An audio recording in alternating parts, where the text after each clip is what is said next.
दोस्तों, कपिल का एक शेर है, कलगी वाले कबूतर को मोर नहीं कहते। कलगी वाले कबूतर को मोर नहीं कहते, जो महफिलों को चुराए उसे चोर नहीं कहते। तो महफिलों को चुराने वाले ऐसे ही एक साहित्यकार जो एक गार्डनर भी हैं हमारे बीच मौजूद हैं।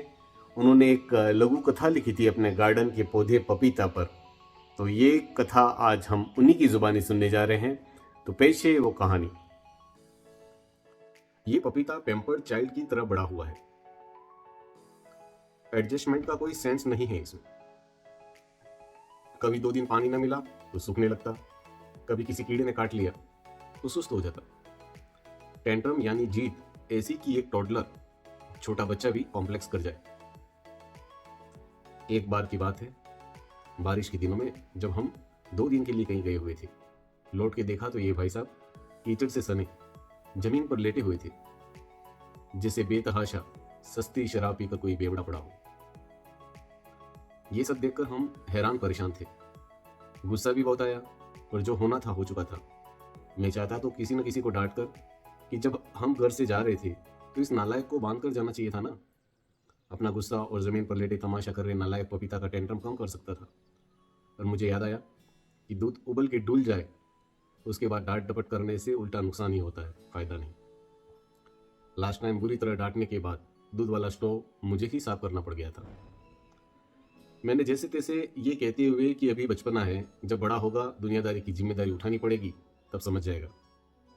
उसे उठाया, सीधा खड़ा किया, फिर रस्सी से बांध दिया, जैसे अस्पताल में हाइपर एक्टिव मरीज को अपना कैनुला निकाल देता है कि हाथ को रिस्ट्रेन कर देते हैं, बांध देते हैं।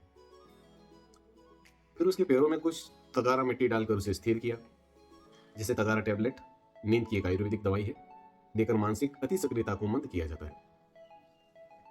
मेरा गार्डन मेरे गुरुकुल जैसा है। उसमें मैं एक प्रोफेसर हूँ और मेरे पौधे मेरे स्टूडेंट्स। मैं जानता हूँ पपीता बड़ा टैलेंटेड है, 1000 गुण हैं इसमें। ये मेरे गुरुकुल में विजिट करने वाले किसी भी एक्सटर्नल इवेल्युएटर को इंप्रेस कर सकता है। पर अब मुझे ये है कि ये पपीता जल्दी जल्दी अपना कोर्स पूरा करके यहाँ से चला जाए। वैसे मेरे दिल में आज भी उसके लिए बहुत प्यार है, और ये हार्डशिप मेरी मजबूरी है। डिसिप्लिन में एक के साथ किया गया कॉम्प्रोमाइज अनेक उद्दंडों को तैयार करने जैसा है। मेरे लिए परिणाम से ज़्यादा एटीट्यूड महत्वपूर्ण है। मैं डिएंटोलॉजिकल स्कूल ऑफ एथिक्स वाला प्रोफेसर हूँ, जिसके लिए एंड से ज़्यादा मीन महत्वपूर्ण होता है, जिसके लिए परिणाम से ज़्यादा परिश्रम जरूरी होता है। मैं नहीं चाहता एक सर्प हर किसी को इसलिए डस ले क्योंकि वो मणि रखता है। मुझे अनुशासन पसंद है। परंपरा परंपरा परंपरा परंपरा प्रतिष्ठा प्रतिष्ठा प्रतिष्ठा प्रतिष्ठा प्रतिष्ठा अनुशासन अनुशासन अनुशासन अनुशासन अनुशासन, ये इस गुरुकुल के 3 स्तंभ हैं। मेरे पौधों के पत्ते सुबह सुबह ज़्यादा सरसराते नहीं, क्योंकि उन्हें पता है कि ये गार्डन में पक्षियों के दाना पानी के लिए आने का समय है। मैं नहीं चाहता कि पौधों के पपीते जैसे आचरण के चलते मेरे गार्डन को एक्रीडिटेशन देने वाले प्रकृति की ये नन्हे इंस्पेक्टर यहाँ आना छोड़ दें। महीनों पहले की बात को लेकर आज तक पपीता के साथ मेरी अनबन है। जब मैं उसके पास से गुजरता हूँ, बगीचे का हर एक बूटा हमें देख रहा होता है कि आज क्या कुछ होगा। मैं अक्सर वहां से गुजरते हुए उसे नजरअंदाज करके आगे बढ़ जाता हूँ।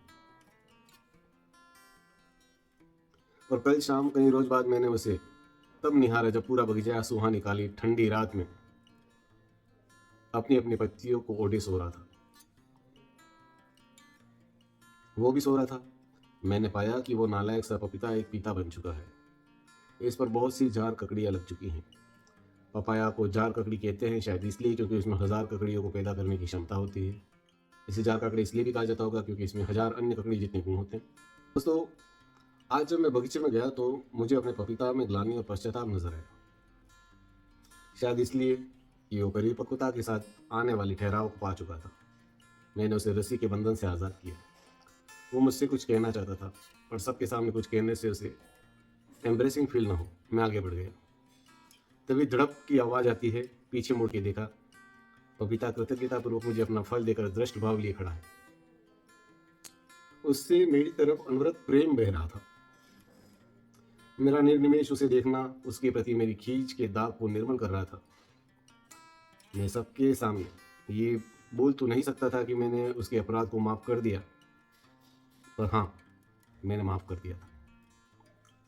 मैं उसके दिए फल को अपने साथ वैसे ही ले जा रहा था जिसे मध्यकालीन सम्राट अपने मनसबदार की ज्येष्ठ पुत्र को अपने दरबार में ले जाते हैं। गार्डन गुरुकुल के आचार्य कपिल पंड्या।